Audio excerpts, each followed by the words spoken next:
അസ്സലാമു അലൈക്കും. ഇന്ന് ഞാൻ വന്നിട്ടുള്ളത് ചക്ക കൊണ്ടുള്ള കുമ്പിളപ്പം ഉണ്ടാക്കാനാട്ടോ. അപ്പോൾ അതിന് ഒരു 2 അച്ച് ശർക്കര ഒന്ന് പൊട്ടിച്ചെടുക്കുന്നുണ്ട്.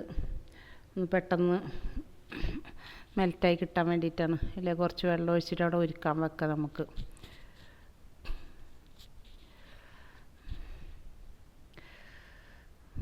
അപ്പോൾ അതവിടെ ഉരുകി റെഡിയായി വരട്ടെ കേട്ടോ. അപ്പോഴത്തേക്ക് നമുക്ക് ബാക്കി ഇതാ ചക്കച്ചോളം ഉണ്ട്, ഒന്നുണ്ട് അടിച്ചെടുക്കുക മിക്സിയിൽ കേട്ടോ. നുറുക്കുന്നതിന് ബതിൽ ചെറിയ പീസ് ഒന്നുണ്ട് കറക്കിയെടുക്കുക, അരയരുത്. ഒന്ന് ചെറിയ കഷ്ണങ്ങളൊക്കെ ഒന്ന് കടിക്കാൻ കിട്ടുമ്പോഴാണ് അതിൻ്റെ ഒരു ടേസ്റ്റ് ഉള്ളത്. അപ്പം ഇനി അത് ശരിയാക്കാൻ വേണ്ടി ഒരു ഫ്രൈ പാൻ വെച്ചിട്ടുണ്ട്. നമുക്ക് അതൊന്ന് ചൂടായിട്ട് വരുമ്പോൾ ചൂടായി വന്നതിന് ശേഷം നമുക്ക് അതിലേക്ക് കുറച്ച് നെയ്യും ഒരു ശകലം പശു നെയ്യ് കേട്ടോ. അപ്പോൾ അതിട്ട് കൊടുത്തിട്ടുണ്ട്. ഇത് ചൂടായി ഒന്ന് ഇതായി വരുമ്പോൾ നമുക്ക് എന്ത് ചെയ്യണം, ഒന്ന് അടിച്ചു വെച്ച ചക്ക ഉണ്ടല്ലോ, അതൊന്നിട്ടിട്ട് വഴറ്റി കൊടുക്കാം. ഉണ്ടാവും ചെറിയ പീസായി കിടക്കണുണ്ടല്ലോ, അങ്ങനെ കിട്ടേണ്ടത്, അരയരുത്. അപ്പോൾ അരച്ചിട്ടും ഉണ്ടാക്കാം, പക്ഷേ ഞങ്ങൾക്ക് ഇഷ്ടമായത് ഇങ്ങനെ കേട്ടോ. ചെറിയ പീസൊക്കെ ആയിട്ടൊന്ന് കടിക്കാനൊക്കെ കിട്ടുമ്പോൾ നല്ല ടേസ്റ്റ് ഉണ്ടായിരുന്നു. അപ്പോൾ അങ്ങനെ ഒന്നാണ്ട് അടിച്ചെടുത്ത ചക്കയാണ്. അപ്പോൾ അത് നന്നായി ഒന്ന് വഴറ്റിയെടുക്കുക. വെള്ളമൊന്നും ചേർക്കാത്തതുകൊണ്ട് ഒന്നുമില്ല, എന്നാലും വെറുതെ ഒരു ചക്കട ഒരു പച്ചച്ചോയ ഒന്നുകൊണ്ട് മാറി കിട്ടാൻ വേണ്ടി ആ നെയ്യിലൊന്നുകൊണ്ട് വാട്ടിയെടുക്കുക എന്ന് മാത്രം. അതിലേക്ക് ബാക്കി തേങ്ങ ഒക്കെ കുറച്ച് കൂടുതൽ ഇട്ട് കൊടുക്കണം കേട്ടോ, അപ്പോഴാണ് നല്ല ടേസ്റ്റ് ഉള്ളത്. ഞാൻ കുറച്ചധികം തേങ്ങ ഒക്കെ ഇട്ടിട്ടുണ്ട്. തേങ്ങ അപ്പോൾ നിങ്ങൾക്ക് ഇഷ്ടമാണ് നട്ട്സൊക്കെ കയ്യിലുണ്ടെങ്കിൽ എന്ത് ചെയ്യുക, ആ നെയ്യ് ചൂടാവണ സമയത്ത് അതിലേക്ക് കുറച്ച് നട്ട്സൊക്കെ ഇട്ട് കൊടുത്തിട്ടാണെങ്കിൽ കുറച്ചുകൂടെ നല്ല ടേസ്റ്റ് ഉണ്ടാവും. ഇപ്പോൾ എൻ്റെ അടുത്തൊന്നും ഇല്ലാത്തതുകൊണ്ട് ഞാൻ അങ്ങനെ ചക്ക മാത്രം ആ നെയ്യിലാണ്ട് വാട്ടിയെടുത്തേക്കാണ്. അങ്ങനെ കുറച്ച് തേങ്ങയൊക്കെ ഇട്ടിട്ട് ഇതാക്കുന്നുണ്ട്. ഇനി നമുക്ക് ഏലക്കായും പഞ്ചസാരയും പൊടിച്ച് വെച്ചതുണ്ട്, അത് 1 ടീസ്പൂൺ ഇട്ട് കൊടുക്കട്ടോ. അപ്പോൾ ഈ ഏലക്കായ പൊടിയാൻ വേണ്ടിയിട്ടാണ് പഞ്ചസാരയും കൂടിയിട്ടൊന്ന് പൊടിച്ചിട്ടൊരു പാത്രത്തിട്ട് വെച്ചാൽ നമുക്ക് എപ്പോഴും ഒരു ചെറിയൊരു പരിപാടി എന്തെങ്കിലും ഒന്ന് ചെറുത് ചെയ്യുമ്പോൾ 1 ഏലക്കായ 2 ഏലക്കായ ഇട്ട് നമുക്ക് പൊടിച്ച് കിട്ടാൻ പ്രയാസം. അപ്പോൾ കുറച്ച് പഞ്ചസാര ഇട്ടിട്ട് പൊടിച്ചവിടെ വെച്ചാൽ നമുക്ക് എളുപ്പമായിട്ട് എടുത്തിടാൻ പറ്റുമല്ലോ.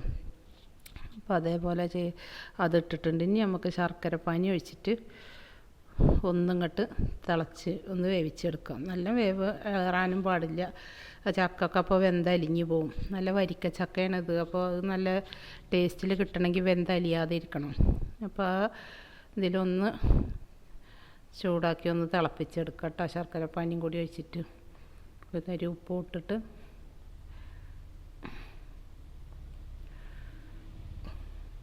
ഉണ്ടാക്കാനൊക്കെ വളരെ സിമ്പിളായിട്ടുള്ള പരിപാടി, പെട്ടെന്ന് ഉണ്ടാക്കാനൊക്കെ പറ്റുന്നതാട്ടോ. അപ്പോൾ എല്ലാവരും ഒന്ന് ഉണ്ടാക്കി നോക്കുക. അപ്പോൾ എൻ്റെ വീഡിയോ ഇഷ്ടമായവർ, ആദ്യമായിട്ട് കാണുന്നവരാണെങ്കിൽ ഒന്ന് സബ്സ്ക്രൈബ് ചെയ്യുക, ലൈക്ക് ചെയ്യുക, ഒന്ന് സപ്പോർട്ട് ചെയ്യണേ. അപ്പോൾ അത് ബാക്കി നമുക്കതിലേക്ക് ഇറക്കി വെച്ചതിൻ്റെ ശേഷം ഇട്ടാന്ന് വെച്ചിട്ട് തീ ഓഫ് ആയതിനു ശേഷം 1/3 ഗ്ലാസ് ഗോതമ്പ് പൊടി ഇട്ടിട്ടുണ്ട്. അപ്പോൾ അത് നമുക്കിങ്ങനെ ഈ പരുവത്തിലാണ് കിട്ടേണ്ടത്. നല്ല ലൂസും ആവാൻ പാടില്ല. പിന്നെ ഒരു തരി ഉപ്പാണ് ഇട്ടത്, ഉപ്പ് ഉണ്ട്. അപ്പോൾ നല്ല ലൂസാവാനും പാടില്ല, നല്ല ടൈറ്റ് ആവാനും പാടില്ല. ആ രൂപത്തിൽ ഈ പരുവത്തിൽ കിട്ടണം നമുക്ക് ഗോതമ്പ് പൊടി. ഇപ്പോൾ കൂടുതലാണെങ്കിൽ വെള്ളം കൂടുതൽ തോന്നുകയാണെങ്കിൽ തരി ഗോതമ്പ് പൊടിയൊക്കെ ഇട്ട് കൊടുക്കാം കേട്ടോ. നല്ല ടൈറ്റായി വരാനും പാടില്ല, അപ്പോൾ നമ്മളൊരു മരം പോലെ ഇരിക്കും അത് വേവിച്ച് കഴിഞ്ഞപ്പോൾ. ഇത് നല്ല സോഫ്റ്റിൽ കിട്ടണമെങ്കിൽ ആ ചൂട് കൊടുക്കാൻ ആ ശർക്കരപ്പാനി ഇതിലേക്ക് 1/3 ഗ്ലാസ് ഗോതമ്പ് പൊടിയാണ് ഞാൻ ഇട്ടിട്ടുള്ളത്. അപ്പോൾ നല്ല കറക്റ്റ് പാകമായി വന്നിട്ടുണ്ട്. എന്താ ഇത്ര പണിയുള്ളൂ, സംഭവം മാവ് സെറ്റായിട്ടുണ്ട്. ഇനി നമുക്ക് ഞാൻ ഇല ഈ കറാമ്പട്ടയുടെ ഇലയാണ് ഞാൻ എടുത്തിട്ടുള്ളത് കേട്ടോ. അത് ആകുമ്പോൾ കുറച്ചും കൂടെ നല്ലൊരു ടേസ്റ്റും മണമൊക്കെ കിട്ടും. അപ്പോൾ അതിപ്പോൾ എല്ലാവർക്കും ഉണ്ടായിക്കോണമെന്നില്ല, വാഴൻ്റെ ഇലയിൽ വെച്ചാലും മതി. ഞാൻ ഇതിവിടെ എൻ്റെ വീട്ടിലുള്ളതുകൊണ്ട് പിന്നെ ആ ഇലയിൽ ചെയ്യാമെന്ന് വിചാരിച്ച്. അപ്പോൾ ഇങ്ങനെ നമുക്ക് ഒരു ഈർക്കിളിയും കൂടി ഒട്ടി വെച്ചിട്ട്, പച്ച ഈർക്കിളി കൊടുന്നിട്ട് ഒട്ടി വെച്ചിട്ട് ഇതേപോലെ എല്ലാതും കുമ്പിളാക്കി വെച്ചിട്ട് അതിലേക്ക് കോരി നിറച്ച് കൊടുക്കട്ടോ. നല്ല സിമ്പിളാണ്. എന്നാൽ കേക്ക് തിന്നാനായിട്ട് നല്ല ടേസ്റ്റ് ഉണ്ടായിരുന്നു കേട്ടോ. ശരിക്കും ഒറിജിനലായിട്ട് ഉണ്ടാക്കി നോക്കിയിട്ട് പറയാണ്, നല്ല ടേസ്റ്റ് ഉണ്ടായിരുന്നു. അപ്പോൾ ചക്കൊക്കെ കിട്ടുമ്പോൾ എല്ലാവരും ഒന്ന് ട്രൈ ചെയ്ത് നോക്കുക. അങ്ങനെ നമുക്ക് എല്ലാ കുമ്പിളും ഇതേപോലെ നിറച്ച് വെക്കണം കേട്ടോ.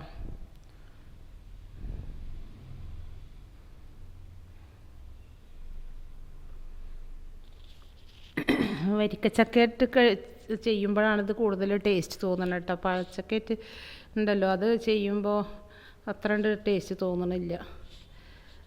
അപ്പോൾ ചക്കയുടെ ഒക്കെ സീസൺ കഴിഞ്ഞ് തുടങ്ങാറായി. ഇപ്പോഴും ചിലയിടത്തൊക്കെ ചക്ക ഉണ്ട്. അങ്ങനെ ഞങ്ങൾക്ക് ഇതേപോലെ ഒരു തുണ്ടൻ ചക്ക കിട്ടിയത് കൊണ്ടാണ് ഇപ്പോൾ ഇത് ചെയ്തിട്ടുള്ളത്.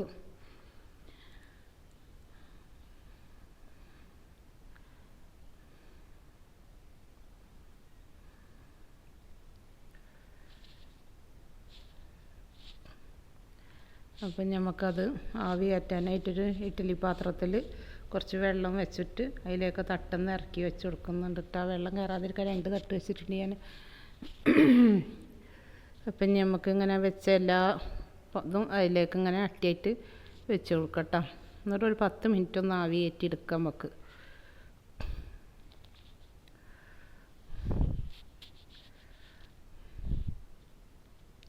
അപ്പോൾ വളരെ സിമ്പിളാണ്, എല്ലാവർക്കും ഉണ്ടാക്കി നോക്കാനൊക്കെ പറ്റിയതാണ്. അപ്പോൾ നല്ല ഹെൽത്തി ആയതുമാണ്. അപ്പോൾ എല്ലാവരും ട്രൈ ചെയ്ത് നോക്കുക. വീഡിയോ ഇഷ്ടമായവർ ലൈക്ക് ചെയ്യുക, സബ്സ്ക്രൈബ് ചെയ്യുക. അപ്പോൾ ഇനി ഇത് അടച്ച് വെക്കട്ടെ കേട്ടോ. പിന്നെ നമുക്കൊരു 10 മിനിറ്റ് കഴിഞ്ഞാൽ ഇത് തുറന്ന് നോക്കാം. അപ്പോൾ അതാ ഒരു 10 മിനിറ്റ് കഴിഞ്ഞിട്ടുണ്ട്. കണ്ടോ, ആവി വരുന്ന നല്ല സ്മെല്ലാട്ടോ. നല്ല മണം എന്ന് പറഞ്ഞാൽ നല്ല മണമാണ്. ആ വഴനയിലയുടെ മണവും ഒക്കെ കൂടിയിട്ടാണ് വരുന്നത്. നല്ല ടേസ്റ്റ് ഉണ്ട്. അപ്പം ഇനി അങ്ങനെ എല്ലാം കൊടുത്തിട്ട് ചൂട് ചായയിലേക്ക് കഴിക്കാനായിട്ട് നല്ലൊരു വിഭവം കൂടിയിട്ടാണ്. എല്ലാവരും ട്രൈ ചെയ്ത് നോക്കുക. അപ്പം നമുക്ക് അടുത്ത വീഡിയോയിൽ കാണാം.